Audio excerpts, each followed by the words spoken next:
Assalamualaikum warahmatullahi wabarakatuh. Apa kabar teman-teman? Kita sekarang ada di Gaskan Bercerita by podcast kami Sleman.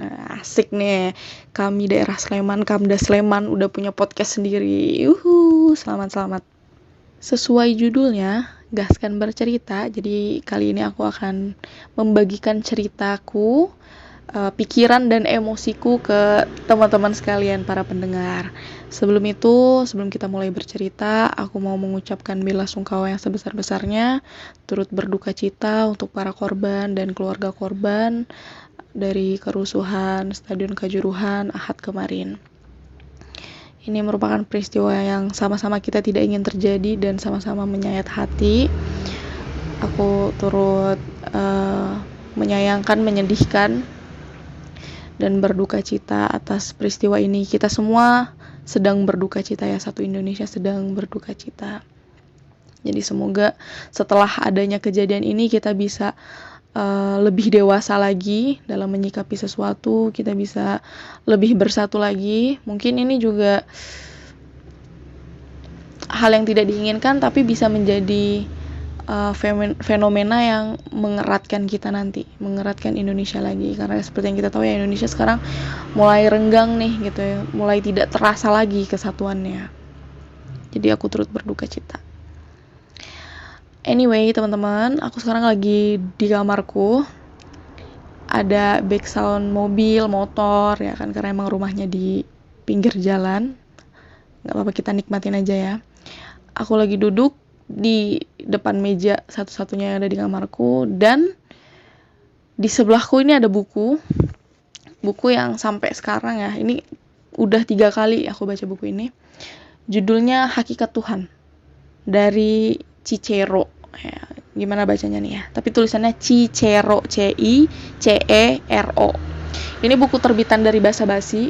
Nah, udah mulai ke tracking ya, Basa Basi nih, pasti terbitannya begini nih gitu. Ini buku dikasih juga sama mbak-mbak dari Kamda Sleman. Terima kasih banyak mbak udah ngasih buku ini. Aku udah kenal Cicero ini dari zaman kuliah. Jadi Cicero ini filsuf yang lumayan terkenal. Dan tapi meskipun dia terkenal nih, dosenku sering banget nih nge-mention Cicero. Tapi sampai sekarang aku tuh kadang suka mikir, Cicero ini pemikirannya pelik banget gitu. Pelik ya, bukan pelit, beda. Pelit mah antum, canda antum. Pelik gitu, terlalu meribet. Nah, dari buku Hakikat Tuhan ini, dia ini ada beberapa chapter, karena emang ini kayak di rewrite ya, ditulis ulang oleh kita, karena ini juga bahasa Indonesia. Yang pasti Cicero bukan orang Indonesia guys, ya kan. Cicero ini orang mana ya, orang Eropa. Kukira Yunani, ternyata Cicero ini orang Eropa. Oke. Nah, di buku Hakikat Tuhan ini, si Cicero ini dia menjabarkan pemikiran-pemikiran filsuf terdahulu, ya kan. Jadi ada beberapa chapter. Chapter awal ini dia menjabarkan bagaimana motor beb. Oke. Bagaimana dia meragukan gitu.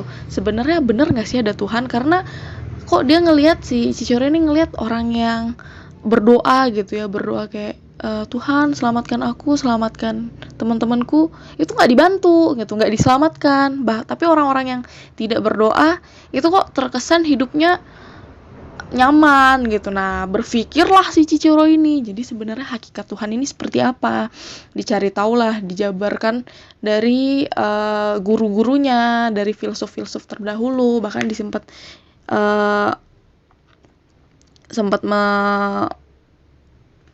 mention beberapa filsuf terkenal ya, kayak Socrates. Siapa yang tidak kenal Socrates? Socrates sangat populer di kalangan filsuf dunia sosial dan politik gitu. Dia juga mention Aristoteles, ya pasti kenal ya Aristoteles, seperti itu. Nah, buku ini udah selesai aku baca kurlep 3 kali ya guys. Dan sekarang aku ulang baca lagi, dan masih aku tuh tidak habis pikir gitu ya, dan tidak mengerti kenapa orang-orang ini begitu peliknya mendefinisikan Tuhan gitu. Jadi mereka ini benar-benar mau cari tahu apakah Tuhan ada di atas langit, apakah Tuhan ada di bumi, dan lain-lainnya. Dan ternyata pemikiran ini juga dinikmati oleh kalangan-kalangan Yunani dan Eropa kayak gitu. Nah, dari buku ini tuh aku bisa sedikit melegakan diri ya, sedikit tersenyum, sedikit menertawakan bisa jadi. Karena kita ya sebagai umat muslim itu tidak dipusingkan dengan hal-hal ini gitu. Ketika kita sudah percaya, ketika kita sudah beriman, kita tidak dipusingkan dengan hal-hal bagaimana kita bisa melihat Tuhan, ya kan, bagaimana bentuk Tuhan dan bagaimana yang lain. Kita lebih melihat esensi gitu ya, esensi bagaimana kita menghamba, yes. Kita bertuhan gitu ya, bertauhid sih.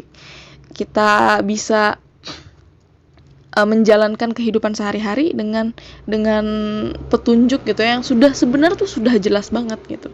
Jadi mereka ini bahkan sampai membedah kitab-kitab ya, membedah beberapa kitab. Nah, kitab yang dibedah ini of course buatan manusia, ya kan? Kalau buatan manusia pasti ada kritik dan anti kritiknya gitu. Nah, kita sebagai umat muslim ya, sudah dikasih Al-Qur'an sama Allah gitu, bisa sedikit, kalau kasarnya tuh menertawakan gitu, karena ya begitulah manusia. Manusia itu kan akan terus berkembang ya dari segi pemikiran, karena dia mengikuti makan dan zaman gitu, mengikuti tempat dan waktu. Seiring berkembang dan berubahnya tempat, maka pemikiran manusia juga akan berkembang. Sedangkan kita gitu ya, tidak terpatok kepada pemikiran manusia gitu. Kita memang tidak menuhankan pemikiran manusia, istilahnya seperti itu. Nah, teman-teman yang tertarik baca buku ini, silahkan baca buku ini. Mungkin kita bisa diskusi lebih lanjut lagi. Tapi jujur dari hati, lubuk hati yang paling dalam, aku masih tidak mengerti tentang buku ini gitu. Jadi buku ini kan hadir sebelum Masehi ya. Jadi 100 tahunan sebelum Masehi buku ini ada gitu. Nah, ini butuh riset juga nih biar lebih menarik. Ketika buku ini terbit, ini pada masa apa gitu ya, pada zaman apa, pada zaman khalifah kah atau pada zaman apa. Jadi mungkin ketika buku ini terbit, ilmu pengetahuan Islam gitu ya, atau hidayah Islam belum masuk nih ke Eropa mungkin ya, sampai mereka sebegini bingungnya gitu. Bahkan mereka ini loh menafsirkan Tuhan tuh dari panca indera. Jadi dari pendengaran, dari penglihatan, dari ucapan. Bahkan ada salah satu chapter di buku ini menjelaskan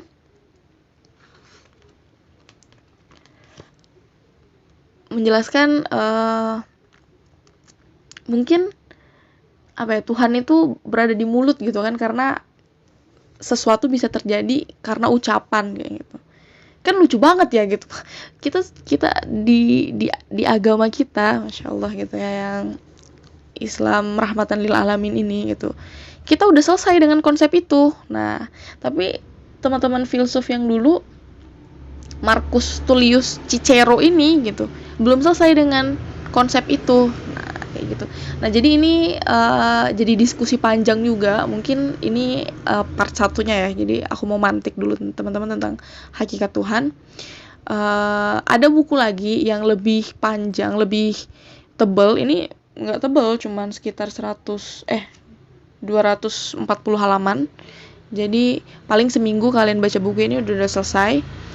Bacanya udah selesai ya, pahamnya mungkin yang bingung. Aku pun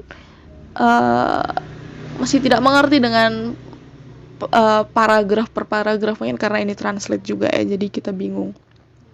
Ada buku Marifatullah gitu ya, itu lebih tebal dan lebih terperinci lagi. Nah, mungkin kita besok bisa bahas buku itu. Nah, karena ini buku lahir dari peradaban Yunani ya, Greek, peradaban Yunani dan peradaban Eropa. Jadi seperti itulah cara berpikirnya. Nah, aku masih ada pikiran liar ya yang terlintas ketika aku baca buku-buku filsuf terdahulu gitu ya.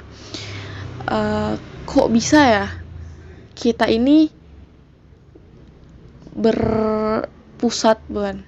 Kok bisa ya kita ini terpadu, apa bahasanya ya? Kok bisa kita ini terpadu, bentar ya, kok bisa kita ini berporos, iya benar. Kok bisa kita ini berporos ke pemikiran Yunani dan Eropa gitu. Sedangkan mereka aja masih gagap dalam mendefinisikan Tuhan gitu, masih gagap dalam mendefinisikan apa itu perintah, apa itu larangan gitu.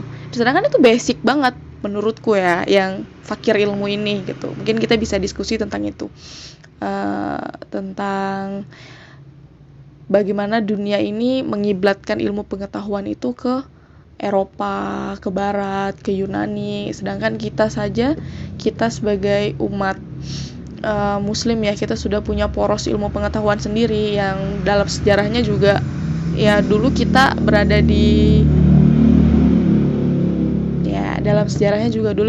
di poros ilmu pengetahuan, semua jenis ilmu pengetahuan, bahkan astronomi gitu ya.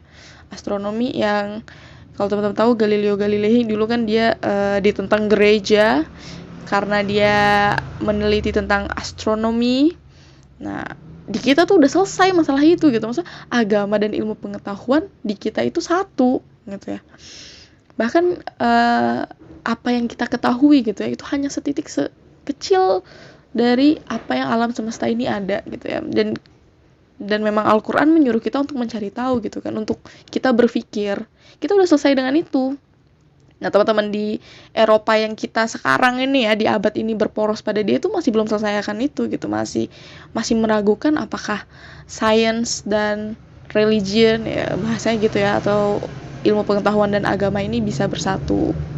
Pun sama di Indonesia kan ini jadi diskusi yang panjang ya, tentang bagaimana politik dan agama ini memiliki garis tegas gitu. Jadi itu seolah-olah seakan-akan ketika kita berislam dengan baik, kita tidak bernegara dengan baik. Ya, itu pemikiran yang aneh banget. Jadi ketika kita bernegara dengan baik, kita tidak bisa berislam dengan baik kan? Cemana gitu. Sedih gitu kan mendengar atau melihat hal-hal seperti itu. Gitu. Nah, itu ya teman-teman ceritaku tentang buku Hakikat Tuhan. Mari kita diskusikan lebih lanjut.